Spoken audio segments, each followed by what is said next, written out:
ler a palavra do Senhor. Marcos 5, de 21 a 43. Diz assim a palavra do Senhor. Tendo Jesus voltado no barco para o outro lado, afluiu para ele grande multidão, e ele estava junto do mar. Eis que se chegou a ele um dos principais da sinagoga, chamado Jairo, e vendo-o, prostrou-se a seus pés, e insistentemente lhe suplicou: minha filhinha está à morte. Vem, impõe as mãos sobre ela, para que seja salva e viverá. E Jesus foi com ele. Grande multidão o seguia, comprimindo-o. Aconteceu que certa mulher, que havia 12 anos, vinha sofrendo de hemorragia e muito padecera à mão de vários médicos, tendo despendido tudo quanto possuía, sem, contudo, nada aproveitar, antes, pelo contrário, indo a pior, tendo ouvido a fama de Jesus, vindo por trás dele, por entre a multidão, tocou-lhe a veste, porque dizia: se eu apenas lhe tocar as vestes, ficarei curada. E logo se lhe estancou a hemorragia, e sentiu no corpo estar curada do seu flagelo. Jesus, reconhecendo imediatamente que dele saíra poder, virando-se no meio da multidão, perguntou: quem me tocou nas vestes? Responderam-lhe seus discípulos: vês que a multidão te aperta e dizes: quem me tocou? Ele, porém, olhava ao redor para ver quem fizera isso. Então a mulher, atemorizada e tremendo, cônscia de que nela se operara, veio, prostrou-se diante dele e declarou-lhe toda a verdade. E ele lhe disse: filha, a tua fé te salvou. Vai-te em paz e fica livre do teu mal. Falava ele ainda, quando chegaram alguns da casa do chefe da sinagoga, a quem disseram: tua filha já morreu. Por que ainda incomodas o mestre? Mas Jesus, sem acudir a tais palavras, disse ao chefe da sinagoga: não temas, crê somente. Repita comigo: não temas, crê somente. Contudo, não permitiu que alguém o acompanhasse, senão Pedro e os irmãos Tiago e João. Chegando à casa do chefe da sinagoga, viu Jesus o alvoroço aos que choravam e os que pranteavam muito. Ao entrar, lhes disse: por que estáis em alvoroço e chorais? A criança não está morta, mas dorme. E riam-se dele. Tendo ele, porém, mandado sair a todos, tomou o pai e a mãe da criança e os que vieram com ele, e entrou onde ela estava. Tomando-a pela mão, disse: Talita cumi, que quer dizer: menina, eu te mando, levanta-te. Imediatamente a menina se levantou e pôs-se a andar, pois tinha 12 anos. Então ficaram todos sobremaneira admirados. Mas Jesus ordenou-lhes expressamente que ninguém o soubesse, e mandou que dessem de comer à menina. Tendo Jesus partido dali, foi para a sua terra, e os seus discípulos o acompanharam. Chegando o sábado, passou a ensinar na sinagoga, e muitos, ouvindo-o, se maravilhavam, dizendo: de onde vem a este estas coisas? Que sabedoria é esta que lhe foi dada? E como se fazem tais maravilhas por suas mãos? Não é este o carpinteiro, filho de Maria, irmão de Tiago, José, Judas e Simão? E não vivem aqui entre nós suas irmãs? E escandalizavam-se nele. Jesus, porém, lhes disse: não há profeta sem honra, senão na sua terra, entre os seus parentes e na sua casa. E não pôde fazer ali nenhum milagre. Repita comigo: nenhum milagre, senão curar uns poucos enfermos, impondo-lhes as mãos. Admirou-se da incredulidade deles, contudo percorria as aldeias circunvizinhas a ensinar. Pai, nós colocamos esse tempo diante do Senhor. Sabemos que a Tua palavra é maravilhosa e sempre o Senhor quer nos ensinar. E nós pedimos nesta noite que o Senhor fale ao nosso coração.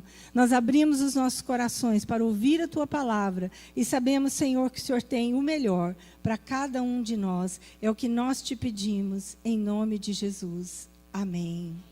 Amém. Os irmãos podem se assentar, amém? Tem uma passagem que fala sobre a fé que todos conhecem, né? Em Hebreus 11:1 diz assim, que a fé é a certeza das coisas que se esperam, a convicção de fatos que se não veem. Então, fé é você ter certeza de coisas que você está esperando. Você está esperando alguma coisa e você tem certeza que ela vai acontecer. Amém? É isso. E a convicção, você está convicto de fatos que você não está vendo. Você sabe, né, que aquele fato vai existir, aquela questão vai existir.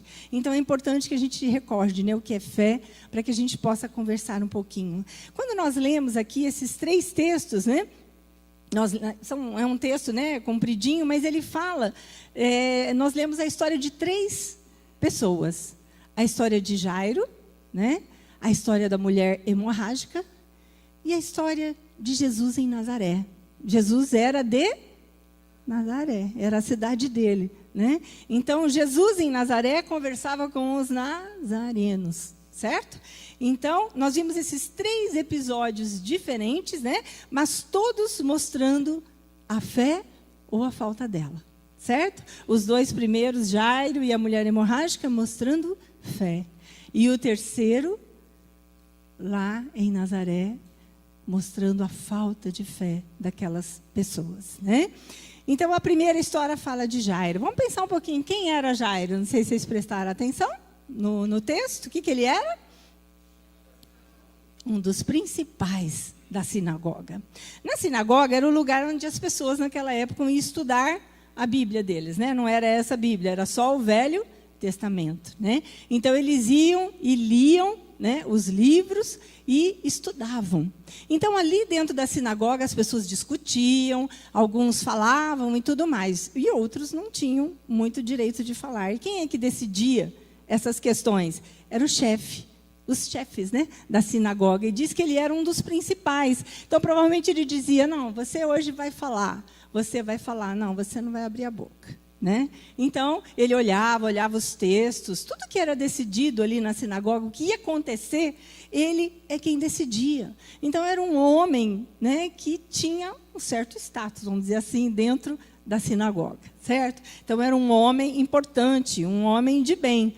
E ele era um dos principais da sinagoga, tá?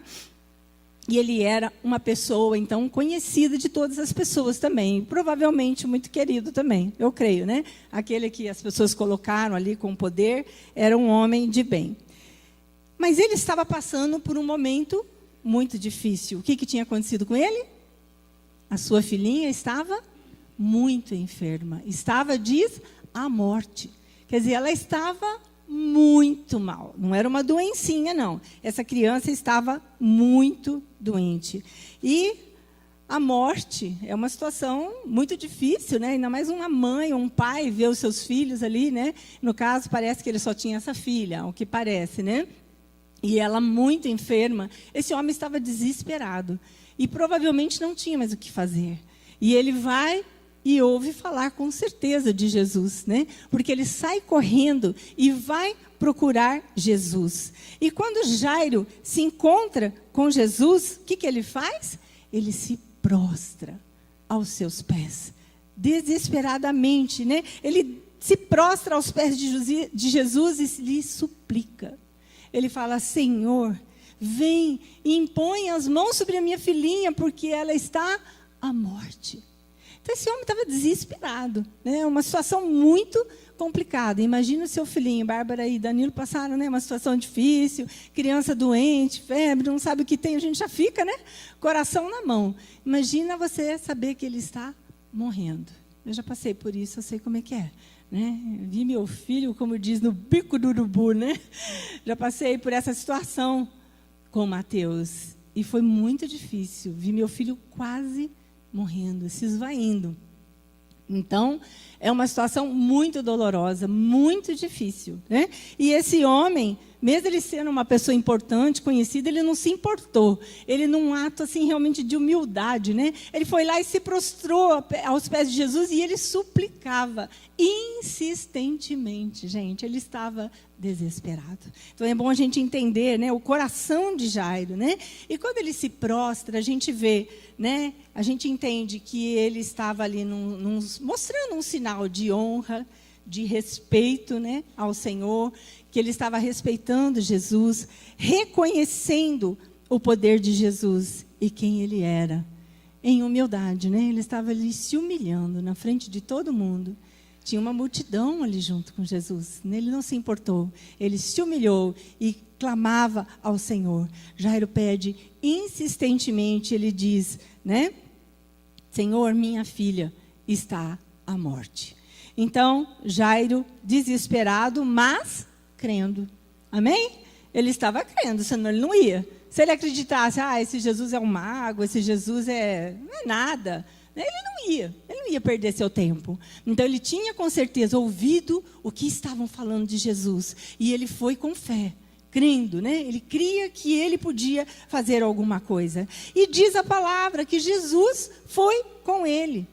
Eu creio que Jesus se compadeceu dele. Amém? Eu creio, né? Se Jesus foi com ele, é porque Jesus teve pena dele e se compadeceu e falou, eu vou ver a filhinha dele e vou orar com ela, né?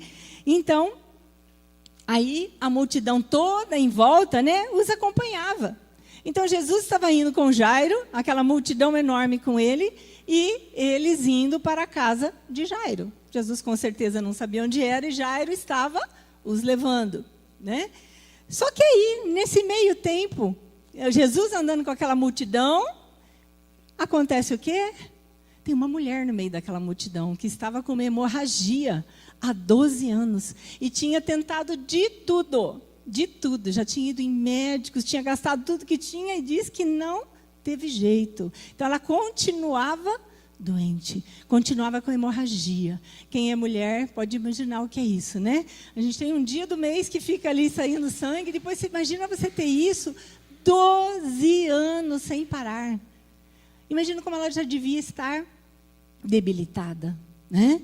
Então, uma situação bem difícil para ela. Essa mulher estava fragilizada na saúde, sem forças, mas ela queria tanto ser curada, ela já não aguentava mais aquilo. Então ela foi até Jesus no meio daquela multidão, e gente apertando, e aquele monte de gente, e ela foi se enfiando ali, até que ela conseguiu. E diz a palavra que ela dizia, porque eu sei que se eu tocar nas suas vestes, eu serei curada. Ela cria, ela teve fé e ela dizia, eu vou tocar nas vestes desse homem, que estão falando tanto desse Jesus, e eu vou tocar na roupa dele, e eu serei curada. A fé dela era tanta, gente, que a hora que ela tocou, ela conseguiu chegar lá no meio daquela multidão, e ela tocou nas vestes de Jesus, diz que ela sentiu no seu corpo a hemorragia cessar imediatamente. Aquele útero já devia estar todo destruído, algo Deus fez, porque ela sentiu na hora. Né, parou aquele sangramento e algo ela sentiu, com certeza. E saiu de Jesus o quê? Virtude, poder. E Jesus sentiu. E lá Jairo esperando, né? Então imagina agora, né? No meio de tudo isso, de repente Jesus vira e fala, alguém me tocou. Quem foi? E a mulher, meu Deus, devia estar lá morrendo de medo, né? Tremendo. E o Jairo, não é possível, agora não pode acontecer isso, minha filha está morrendo. Eu preciso ir rapidamente, né? Não é possível que Jesus vai parar agora, vai achar quem tocou. E os discípulos, Senhor, tanta gente aqui, tanta gente encosta no Senhor, a multidão te aperta. Né? Estava todo mundo apertando, gente. Imagina você andar com uma multidão. Estava difícil a coisa ali. Mas Jesus fala, quem me tocou? Eu sei que alguém me tocou, porque de mim saiu poder. Alguma versão diz, de mim saiu virtude. E parou tudo. Imagina agora, o Jairo. Fiquei pensando, meu Deus, o tempo passando, agora vai ficar aqui nesse angu, né? Vamos dizer assim, será que não vou ter a minha cura da minha filha? Encalhou tudo, né? Fiquei imaginando essa cena. E aí, Deus estava trabalhando no caráter do Jairo, né? Também, além de fazer ali um milagre. E tudo para. Até que aquela mulher vê que não ia ter jeito. E ela vai indo devagarinho ali e ela conta o que tinha acontecido. E ela conta a sua história e diz: e eu criei que se eu tocasse nas suas vestes, eu seria curada. E eu fui curada. Eu fui curada. Eu sei que eu fui curada. Gente, Jairo presenciou um milagre. Ele precisava da cura da filha dele. Você já parou para pensar nisso? Ele presenciou um milagre. No caminho de ir para a sua casa. Olha que coisa tremenda. Jesus estava trabalhando no coração dele, mostrando a ele um milagre, para que ele cresce mais ainda que a sua filha podia ser curada. Parecia um atraso, né? Parecia que estava tudo atrasado. Ali o coração, eu creio, do Jairo já estava, não é possível. Jesus empacou aqui, né? Agora e vai ficar essa história. E a mulher conta a história, né? Então, eu fiquei pensando que às vezes nós ficamos nessa situação. Às vezes a gente está passando, né, por alguma situação difícil. Já aconteceu com você, de você orar, você jejua, você pede oração e de repente passa um tempo e nada acontece. Você está orando por um filho, você está orando, talvez você estivesse enfermo ou está enfermo, talvez você está passando um problema muito difícil, mas parece que Deus está atrasado. Já passou isso? Muitas vezes você pode estar até passando isso. Você está pedindo algo ao Senhor. Você está clamando a Ele. Eu tenho coisas que eu peço ao Senhor, e hoje eu estava até fazendo as contas, faz 20 anos, que eu oro insistentemente por um milagre. 20 anos. E eu não desisti. Amém? Eu não desisti. A situação, para falar a verdade, está cada dia pior. Essa pessoa está cada dia pior. Está chegando no fundo do poço. Mas se tiver que chegar no fundo do poço para vir para o Senhor, amém. Eu vou continuar esperando e crendo. Amém? Então não desista. Se você está orando faz 1 ano, eu estou orando há 20. E sei de pessoas que morreram sem ver. Mas na geração seguinte, alguém viu. Amém? Então você ora, não desiste. Eu sei que minha mãe faleceu há 2 anos atrás. E ela orava muito por uma irmã minha, que está no espiritismo. Está assim, numa coisa bem louca. Eu olho e tem uma hora e falo, nossa, parece que ela está pirando, dá até dó. Né? Está muito, muito, muito bagunçada a mente dela. Minha mãe orou muito por ela. A minha mãe não viu a conversão dela, mas eu creio que ou eu vou ver, né? Provavelmente eu vou ver, a não ser que eu morra antes que ela, porque ela é mais velha que eu, uns 8 anos. Então eu creio que eu verei isso. Amém? Minha mãe não viu, minha mãe orou, porque via que a cabeça dela cada vez foi ficando pior, né? Mas eu verei isso, eu creio. Amém? Amém? Você precisa crer, né? Deus está trabalhando, às vezes, com essa demora na sua vida. Deus está trabalhando no seu caráter. Deus está trabalhando na sua fé. Está deixando você passar uma situação que às vezes você nunca imaginou. Você fala, não é possível, né? Então, Deus estava trabalhando. Jesus estava trabalhando na vida de Jairo. E Ele muitas vezes está trabalhando na sua vida. Seja paciente, amém? Jairo continua ali firme. Não sei, essas coisas eu estou conjecturando, né? Na Bíblia não fala como ele ficou, mas eu imagino como eu estaria se meu filho tivesse a morte e tudo isso enrolando para chegar, né? E Jairo presenciou, então, esse milagre. Ouviu a mulher falando que ela tinha sido curada, que fazia 12 anos que ela estava doente. Jairo viu tudo isso. E Jairo se fortaleceu na sua fé.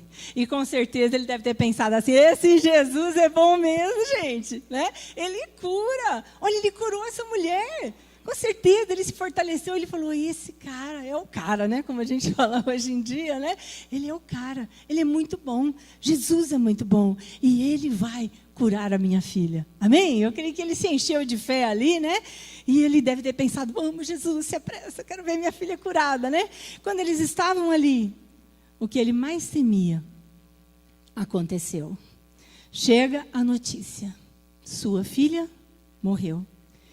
E no verso diz assim, no verso 35 diz assim, tua filha já morreu. Por que incomodas ainda o mestre? Ai, que cacetada. Que balde de água fria. Você já levou água na cara? Quando você está dormindo, você está assim, entretido, joga uma água em você, é horrível. Já me jogaram água, às vezes eu peço para o Lael, né? Lael, eu não consigo acordar, me joga água na cara. Gente, é o único jeito que eu acordo. É horrível, ele vem assim e faz plim, plim, aí eu chego, para, tá bom, chega. Aí eu levanto, né? Às vezes eu tenho muito sono de manhã. Então ele faz isso, a meu pedido, tá, gente? Eu peço para ele jogar uns pingos na minha água, de água no meu rosto, para que eu possa acordar. Isso foi um balde de água fria. Você já levou um balde de água? Eu nunca levei, mas deve ser muito ruim. Imagina você estar aqui parado, distraído, de repente, pá! Foi um balde de água fria. Jairo esperava ali com fé, ver a sua filha curada. E aí disse, não incomode mais o mestre. Sua filha já morreu. Mas Jesus, ele é tão tremendo. Imagina essa cena, Jesus virando para ele imediatamente. Mas Jesus, sem acudir a tais palavras, está no verso 36, disse ao chefe da sinagoga, não temas, crê somente. Amém? Então imagina Jesus olhando para ele. Ele viu que aquelas palavras foram duras. Não incomode mais o mestre, sua filha já morreu. Jesus virou para ele e disse, não temas, crê somente. Foram palavras de ânimo. Jesus levou uma palavra para ele de fé. Creia, não desista, não desanime. Não olhe a circunstância. Né? Então naquele momento, Jesus disse isso. Creia, tão somente creia. Não tenha medo. E essa é a palavra que nós muitas vezes precisamos lembrar. Que Jesus quer nos dar. Creia. Tenha fé. Não tenha medo. Vai dar tudo certo, né? E aqui no 37 diz, contudo, não permitiu que alguém o acompanhasse, senão Pedro e os irmãos Tiago e João. Logicamente, Jairo também. Então, Pedro, Tiago e João, Jesus pegou. Com certeza, esses discípulos, Jesus os conhecia bem e sabia que eles tinham fé. Porque Jesus agora, ele iria na casa de Jairo para fazer o quê? Ressuscitá-la. Ele não ia mais curar agora a filha de Jairo. Ele precisava estar com pessoas de fé, pessoas que criam. Então ele falou, ninguém mais vai comigo agora. Porque a multidão estava indo tudo junto, todo mundo curioso, né, querendo ver o que ia acontecer na casa de Jairo. E ele mandou todo mundo embora. E ele só levou Pedro, Tiago e João e Jairo.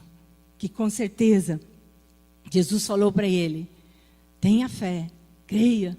E ele estava ali, né, querendo. E eu queria te perguntar, com que pessoas você tem andado?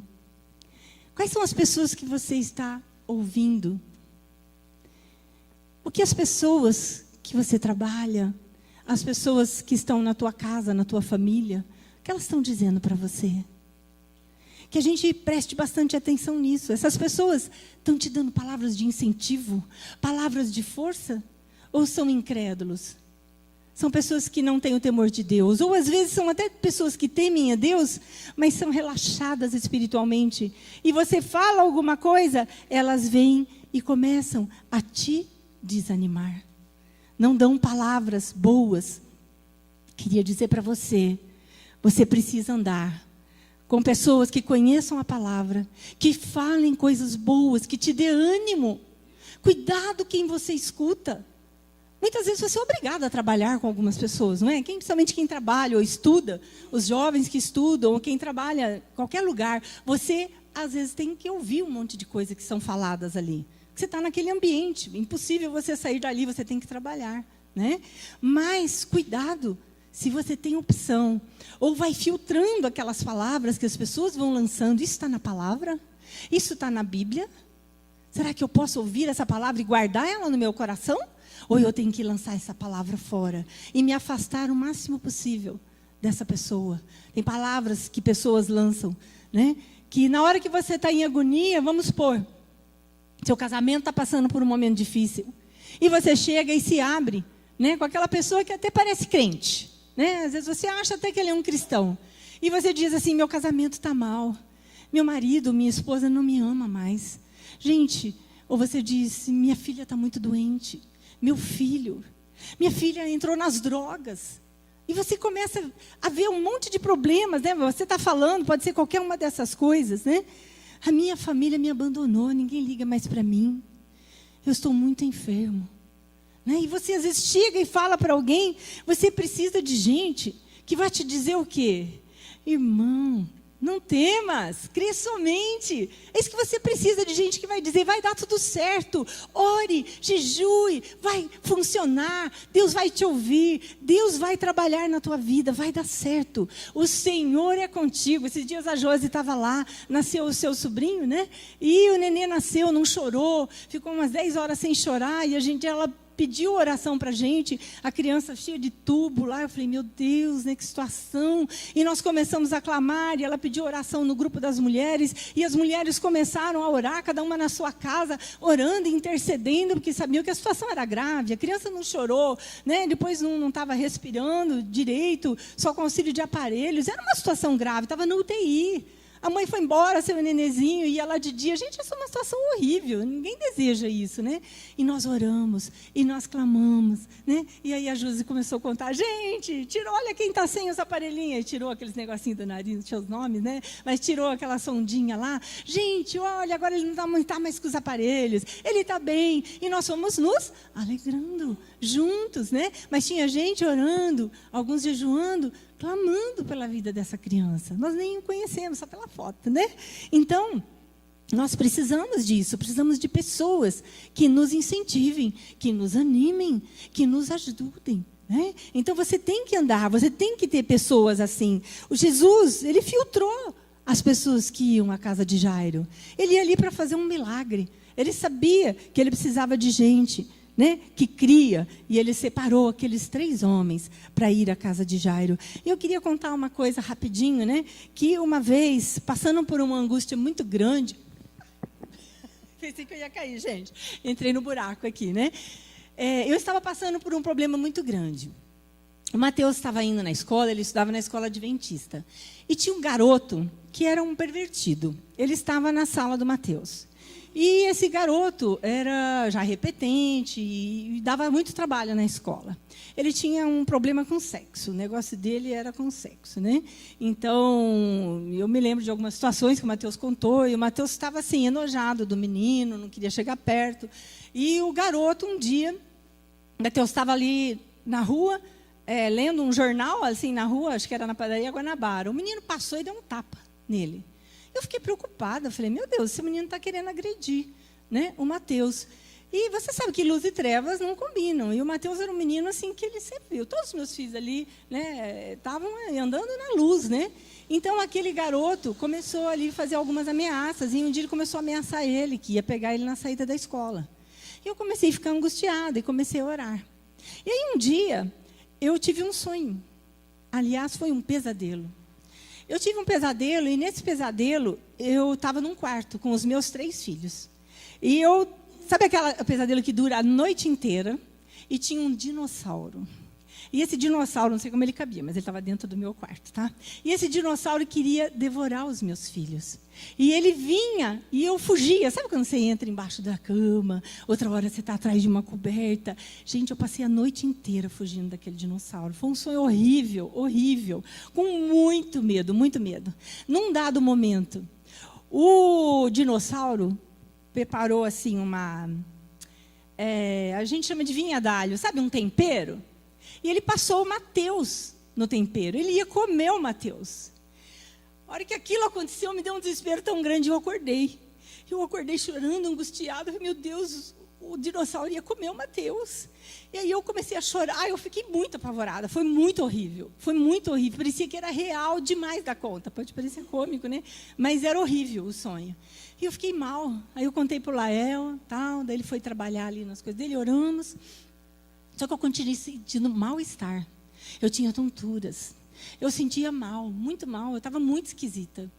E aí eu pensei, eu vou chamar alguém para nos ajudar em oração. Eu sinto que é uma batalha espiritual isso. É algo muito ruim. E aí eu liguei para uma pessoa. Está tendo um encontro acho que era um encontro de pastores. Eu nem era pastora naquela época, né? Eles eram pequenininhos. E ela foi para lá. Fulano não está. Minha amiga. Daí liguei para outra, ela está no encontro de pastores. Eu falei, não tem pastor na cidade, eu nessa angústia aqui, né? As pessoas mais chegadas em mim, não tinha ninguém. E eu sentindo mal, tontura, tentava levantar e não conseguia. Aí eu falei, não, vou ligar para uma amiga. Eu liguei para a mãe da Thaís, a Nilva. Vocês têm visto aqui, quem tem vindo aqui, a Nilva e o Gubulim. E naquela época a gente trabalhava juntos na Adonep, né?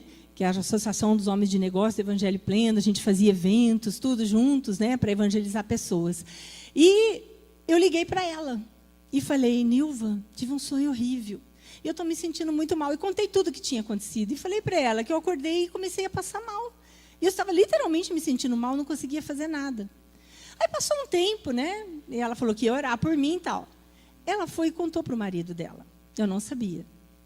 Aí, quando deu umas 11h30, meio-dia, eu com muito custo consegui preparar alguma coisa. E nós sentamos para comer, eles chegaram. E ela falou: não se preocupe, eu vou jogar uma água no quintal para você. Acho que devia estar sujo, eu não sei, eu não consegui fazer nada aquele dia, né? E era um feriado, por isso que estava tendo esse encontro aí. Eu não me lembro que feriado, mas era um feriado.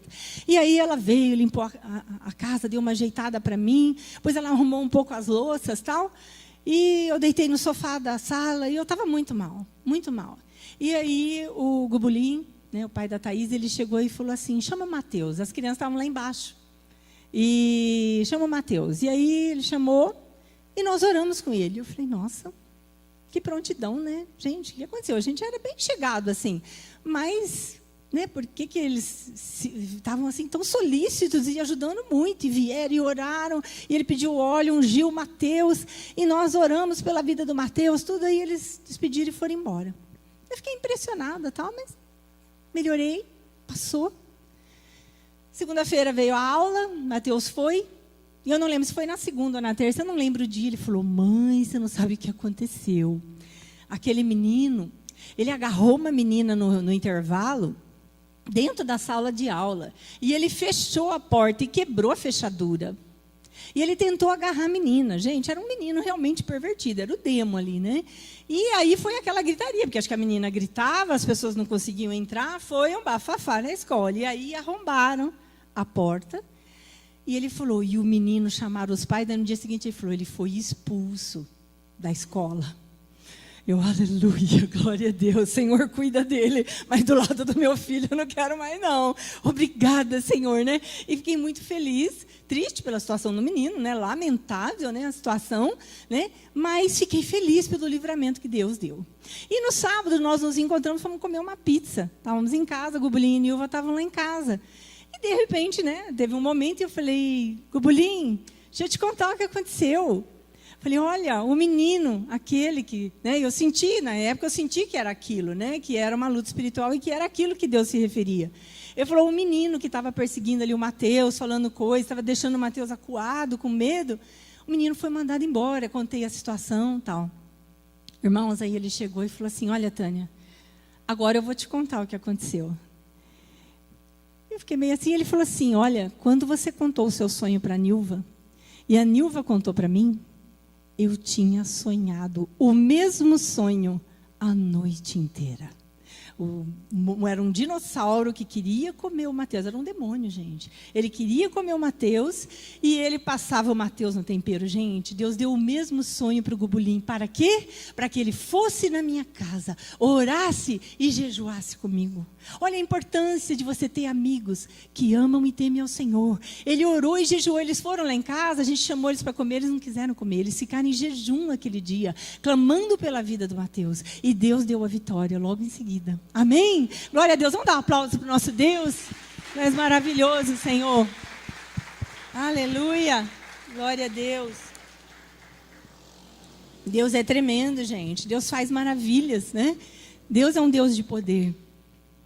Então, eu queria que vocês lembrassem disso, né? A gente precisa ter gente de fé junto com a gente, que te acompanha, que ora por você, que cuida de você também. E você que cuide dos outros também. Você vê que alguém está em aflição, vai atrás. Né? Os discípulos de Jesus não ficaram só esperando Jesus, eles foram juntos, com certeza oraram ali, né? Então, nós precisamos disso, de andar com pessoas que tenham a mesma fé que a gente, que creiam também, que nos ajudem e que nos animem. Será que você tem andado com alguém derrotista? Alguém que sempre acha as coisas ruins? Sempre fala que não vai dar certo? Quando Jesus chegou ali na casa de Jairo, ele encontrou algumas pessoas assim. Estava um alvoroço, não é isso que diz a palavra? Estava um alvoroço e pessoas chorando e pranteando alto. Estava uma bagunça na casa, todo mundo chorando. E Jesus chega e fala: por que chorais? A menina não está morta, mas dorme. Jesus já estava vendo no mundo espiritual tudo o que ia acontecer. Mas o que as pessoas falaram? E riam-se dele. Gente, imagina, no meio daquilo, Jesus fala isso, uma palavra profética, que a menina não morreu, mas dorme, e todo mundo começa a dar risada. Riram de Jesus. Riam-se dele. Eles não acreditaram na vitória de Jairo. Eles não acreditaram que Jairo, né, podia ser feliz e podia ter aquela filha curada. Não creram. E eu queria que você soubesse que muitas pessoas, quando você estiver passando por necessidades ou passando por um momento difícil, podem agir assim também. Como tem aqueles que nos levantam, que nos dão ânimo, tem pessoas que vão querer ver você para baixo e vão falar: sua filha morreu. Seu casamento? Para de orar, já morreu. Seu filho? Sua filha? Isso não tem jeito. Desiste desse homem, filha. Larga a mão, parte para outra. Não é isso que as pessoas do mundo vão dizer? Não é isso que você vai ouvir? E às vezes de pessoas que até estão andando com você. Parecem que são cristãos, mas falam: ai, não, isso é demais, chega. Não dá mais. Então nós temos que cuidado. Tem que ter muito cuidado com o que nós falamos, com quem nós andamos, né? E o seu coração, às vezes, vai querer crer. E só você vai estar crendo. E os outros não. Então tome cuidado, né? Porque muitas pessoas vão rir de você, assim como riram de Jesus. Então pare de escutar as pessoas que são derrotistas, aquelas que te levam para baixo, né? E que você possa lembrar: não tenha medo. Seja qual for a situação que você está passando, tão somente creia. Amém? Diz para quem está do teu lado: não tenha medo. Tão somente creia. Amém? E mais uma vez, Jesus faz o quê? Tira todas as pessoas de novo. Ele já tinha mandado embora a multidão. Ele viu que aquele povo, naquela casa, estava tudo incrédulo, estavam rindo dele. Então o que ele fez? Mandou essas pessoas saírem. Jesus falou: saiam todos daqui. Jesus mandou sair todo mundo. E só deixou quem? Pedro, Tiago, João, a mãe e o pai. Que eram as pessoas que realmente amavam aquela menina e queriam o bem para aquela menina, né? Então Jesus tomou-a daí, junto com eles ali, num ambiente cheio de fé, sem risada, sem gozação, sem maledicência. Jesus pegou na mão da menina e disse: Talita cumi, que quer dizer: menina, eu te ordeno, levanta-te. E a menina levantou, amém? E ela saiu andando. Aí eles falam que ela tinha 12 anos, né? Para entender que não era um bebê, era uma menina de 12 anos. E a menina se levantou e ele disse: dai de comer a menina. Tipo, olha, ela ficou muito tempo sem comer, agora fortalece, que agora ela vai ficar forte. Agora pode dar o papá para ela, né? Pode dar a comida para ela, que ela vai ficar forte novamente, né? E essa menina se levantou e todos ficaram admirados. Versão diz, atônitos, né? Que coisa tremenda, né? Um milagre aconteceu naquela casa. Jesus fez um milagre ali. Você já presenciou algum milagre na sua vida? Pode erguer sua mão se você já presenciou algum milagre. Não é tremendo? Como a gente sai fortalecido? Eu me lembro uma vez que eu presenciei um milagre. Nós estávamos viajando, meu pai era assim, ele ia viajar e ele levava todo mundo na Kombi. Nós éramos em 7, né? Eu sou a 6ª filha, tínhamos 7 irmãos, né? 6 irmãos, eu comigo. Então, meu pai, minha mãe e mais 7. Então, o único carro que cabia dentro das posses dele era uma Kombi, que tinha rural, né? Que a gente não tinha dinheiro para comprar rural, e tinha uma outra veraneio, mas nenhuma cabia no nosso orçamento. Meu pai, só ele trabalhava, minha mãe era do lar. Então, nós tínhamos essa Kombi. E a gente viajava, para muitos lugares. E uma vez nós fomos, eu não sei, lembro direito, se era Mato Grosso ou Goiás. Era naquela região que nós estávamos indo para algum lugar. Ele ia trabalhar e levava a gente para passear, né? E a gente ficava, às vezes, em algum canto, em pensões, em coisa assim. E nós fomos e nós passávamos por uma estrada que tinha pinguelas. Alguém sabe o que é pinguela? Quem não sabe, ergue a mão. Tá, os da cidade não sabem o que é pinguela. Você tem um rio embaixo, você está andando numa estrada de terra e, de repente, tem umas toras de madeira, assim, pelas quais o carro passa, o caminhão. Tá? Lembra o mata-burro, mas só que são mais grossas. E algumas dessas, e a maioria delas tem rio lá embaixo. Né? Logicamente, é uma pontezinha, tá? Então, pequenininho, maiorzinho, mas tem rio lá embaixo. E nós andávamos naquela estradão. Eu lembro que nós estávamos numa estrada há muito tempo.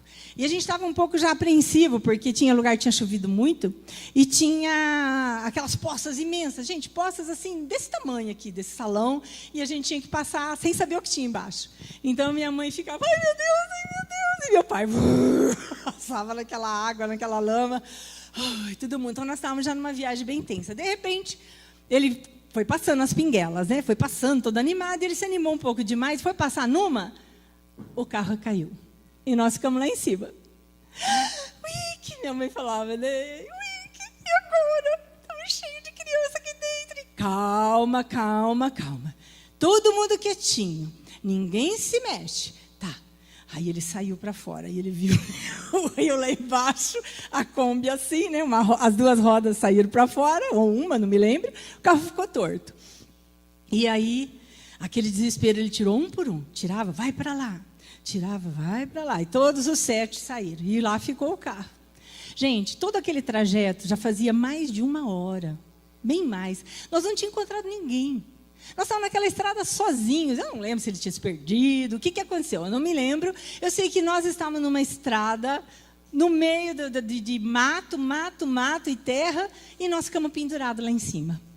E a minha mãe, eu era muito grudada na minha mãe, sempre fui. E onde minha mãe ia, daí a hora que desceu todo mundo, minha mãe desceu e foi perto de umas árvores, e ela começou, meu Deus, me ajuda. Meu Deus, o que eu faço? Nós estamos em cima desse negócio ali. Nós precisamos sair daqui. Eu estou com todos os meus filhos, Senhor. Aí eu lembro que ela começou a orar, ela falou, manda um anjo aqui nos socorrer. Ela estava desesperada, gente.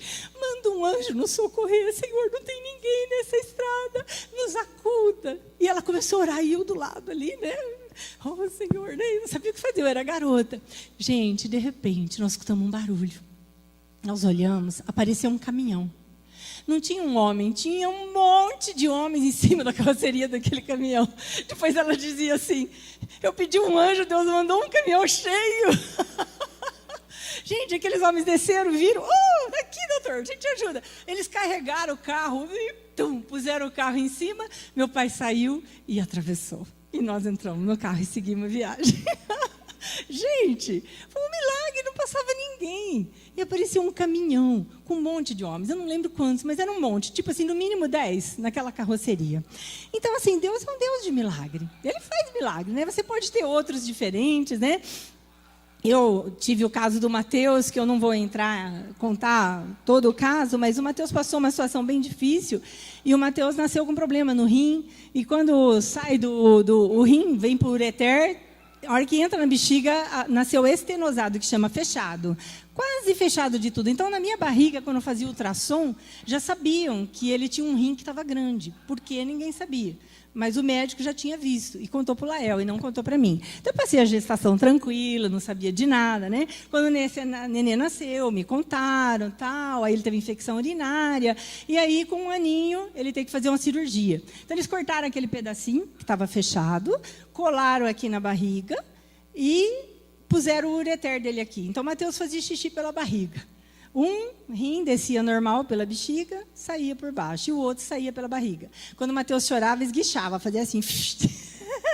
Era muito engraçado até. Mas Deus me deu muita força, porque ele chorava, o xixi espirrava, né? E a gente cuidou dele, tudo. E aí, dali 1 ano, era o tempo para o ureter murchar, o rim murchar, e ia reimplantar. Então, ia pegar aquele pedacinho que cortou e enfiar aqui de novo. Gente, a segunda cirurgia, eu falei, bom, correu tudo bem, Deus é comigo, deu tudo certo, pus um monte de gente para orar, e fui para a segunda toda animada.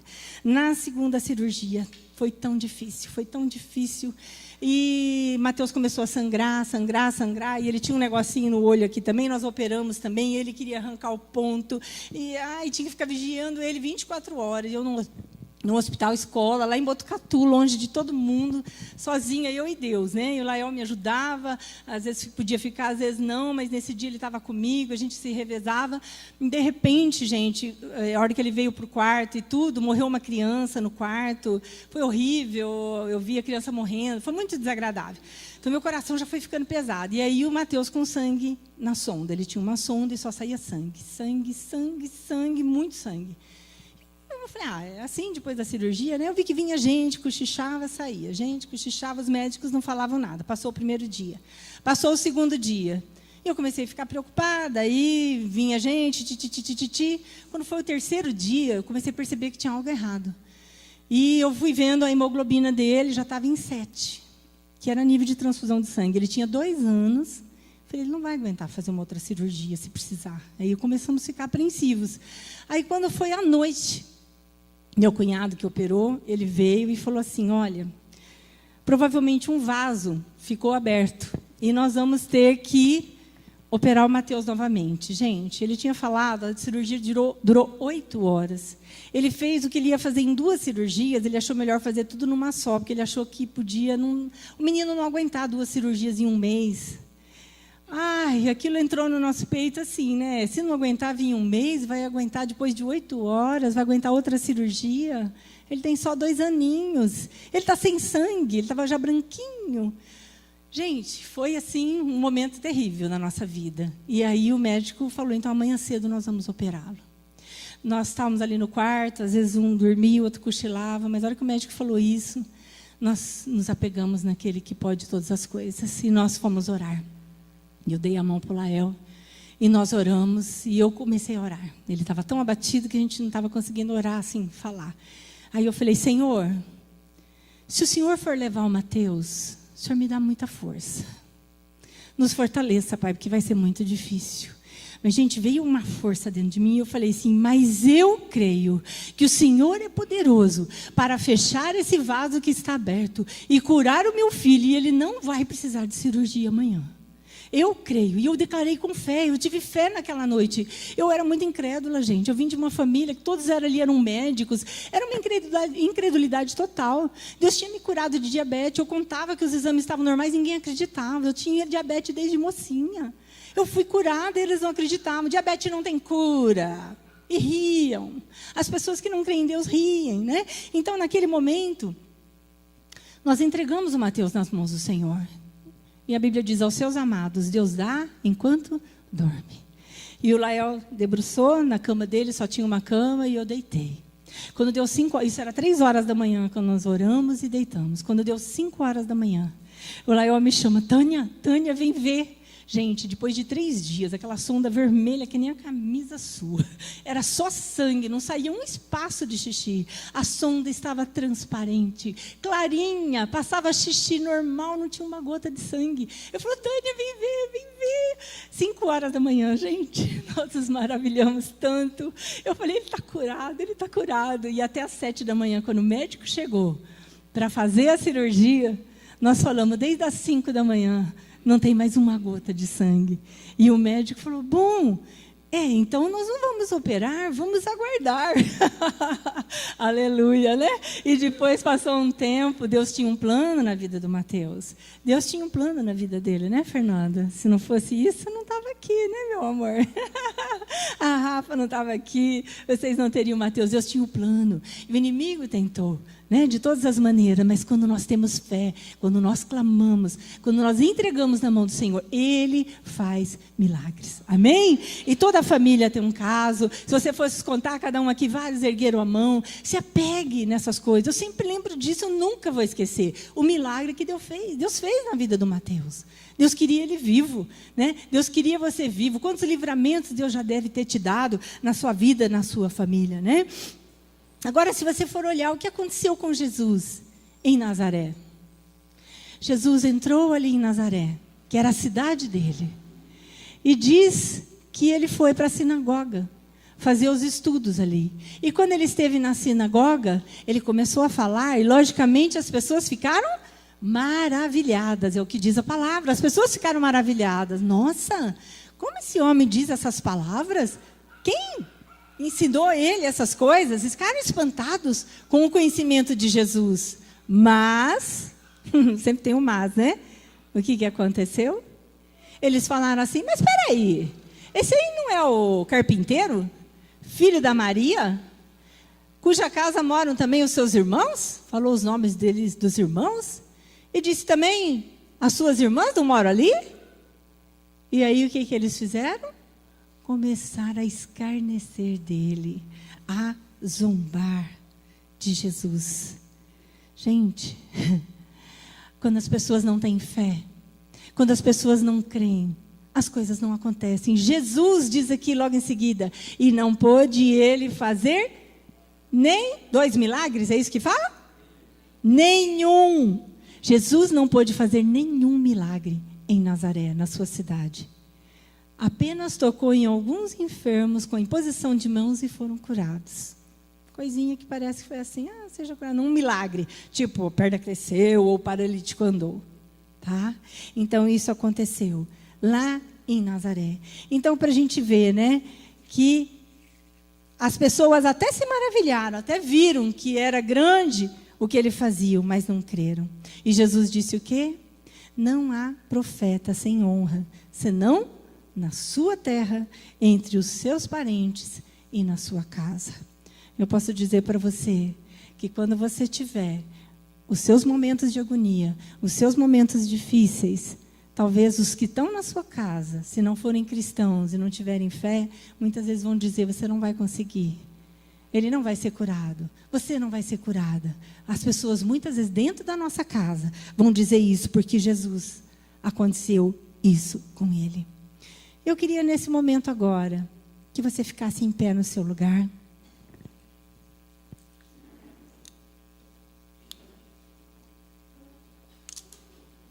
Queria que você fechasse os seus olhos por um pouco agora.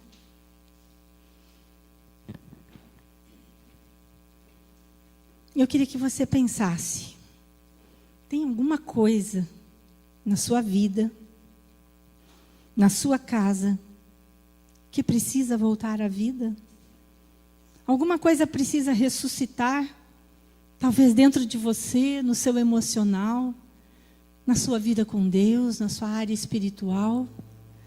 Tem alguma coisa que está como morta dentro de você, está enferma. Talvez seja a sua alma, talvez seja a sua casa que está difícil a situação, talvez o seu casamento esteja cheio de problemas e você não sabe como fazer, como solucionar. Talvez haja alguma coisa morta que precisa ressuscitar na sua vida financeira, talvez a sua saúde não esteja bem. Você crê que Jesus pode mudar essa situação? Comece a refletir dentro do seu coração. Será que eu tenho tido fé para crer que Deus pode mudar a minha casa? Ou será que eu estou como aquelas pessoas que duvidaram de Jesus? Que riram e falaram, não vai dar certo. Será que você está ouvindo a voz de pessoas derrotistas? Que estão falando mal, às vezes até da sua religião, rindo de você? Será que você tem ouvido a voz do inimigo? A voz das pessoas que não estão ligadas no Senhor? Eu queria que nesse momento você falasse para o Senhor, aí no seu íntimo, o que está morto dentro de você? O que precisa ressuscitar? O que precisa de mudança? É seu casamento, sua família, seu trabalho, sua saúde? Sua vida espiritual está fraca? O que está acontecendo? Que você possa pensar nisso agora. E comece a orar por essa situação. Comece a clamar ao Senhor. Vivifica, Pai, a minha alma, o meu espírito. Vivifica, Senhor, a minha família. Oh Deus, eu quero ver a minha família restaurada. Eu quero ver o meu casamento ressuscitado. Eu quero ver, Senhor, a minha vida sendo diferente a partir de hoje. Eu não quero mais ser como eu era. Eu quero ser transformado. Talvez você diga, não tem mais jeito para mim. Eu não tenho conserto. Eu sou difícil. Eu sou uma pessoa chata. Ninguém gosta de mim. Eu sou uma pessoa nervosa.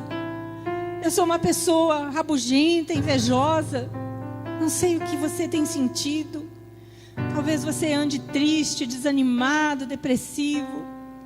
O Senhor quer agora entrar na sua vida. Ele quer que você creia, tão somente que você creia. E Ele diz para você: não tenha medo. Não tenha medo. Creia somente. Entrega o seu lar, entrega essa área que está difícil nas mãos do Senhor agora. Entrega nas mãos dEle. E diz: Senhor, toma conta. Toma conta, Pai, da minha família. Toma conta do meu filho, da minha filha. Nem que você esteja vendo a coisa mais horrorosa, que esteja tudo errado aos seus olhos naturais. Mas creia. Quando Jairo creu, ela já tinha morrido. Ela morreu. Talvez os seus sonhos tenham morrido.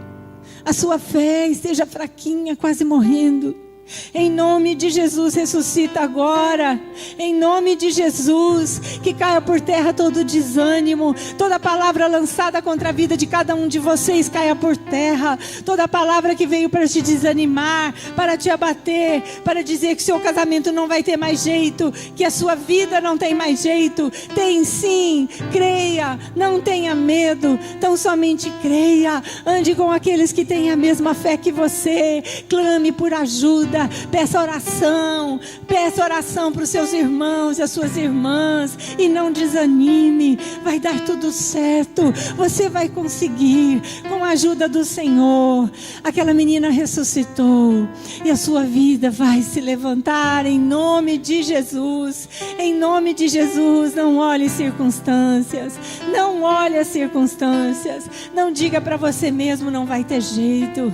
Ore, clame e diga: Senhor, eu creio no milagre. Eu já posso ver aquela pessoa voltando para o Senhor. Eu já posso ver um filho, uma filha voltando para o Senhor, largando as drogas, largando a prostituição, largando tudo aquilo que não vem do Senhor. Veja isso. Veja o seu marido, a sua esposa convertida. Veja a sua casa sendo transformada, as brigas indo embora, em nome de Jesus. Em nome de Jesus.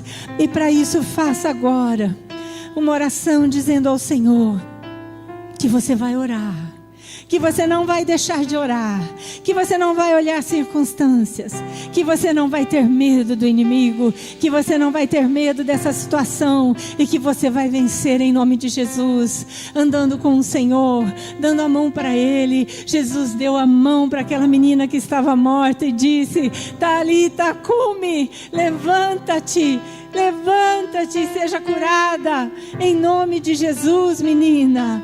Que você possa dizer: eu serei curado. Eu vou ser curado em nome de Jesus. Eu creio, eu creio, eu creio. Tão somente creia. Não tenha medo. O Senhor é contigo. Homem valente, mulher valente. O Senhor é contigo. Ore com sua esposa a cada dia. Ore pela sua família. Você jovem que tem os seus pais, talvez não sejam convertidos, ore por ele. Não deixe de orar. Não desanime. Não diga: ele não tem jeito. Às vezes até brincamos: só o sangue de Jesus. Mas é só o sangue de Jesus mesmo. Ele precisa do sangue de Jesus. Ela precisa do sangue de Jesus sobre a sua vida. Pai, em nome de Jesus, nós profetizamos nesta noite que veremos, Pai, toda sorte de males que tem estado ao redor de cada um. Tu sabes, Pai, o que cada um colocou diante de Ti. Nós cremos, Pai, e declaramos a vitória sobre cada família aqui representada, a vitória sobre cada casa, em nome de Jesus. O marido, a esposa, a doença sendo curada, em nome de Jesus. Nós cremos, Pai, e entregamos diante do Senhor. Fortalece as nossas vidas. Ore, irmão, ore na sua casa. Levante e ore pela sua casa. Ande por ela. Declare a vitória. Não fique parado, não fique desanimado, não Não fique com dó de você mesmo, porque o Senhor é contigo. O Senhor vai estar com você e Ele está trabalhando. Pode demorar um pouco, pode parecer demorado, pode parecer que é uma agonia. Jairo estava desesperado, minha filha. Ai, agora tudo está demorando tanto. Mas ele creu, e na hora que ela morreu, as palavras de Jesus o animaram.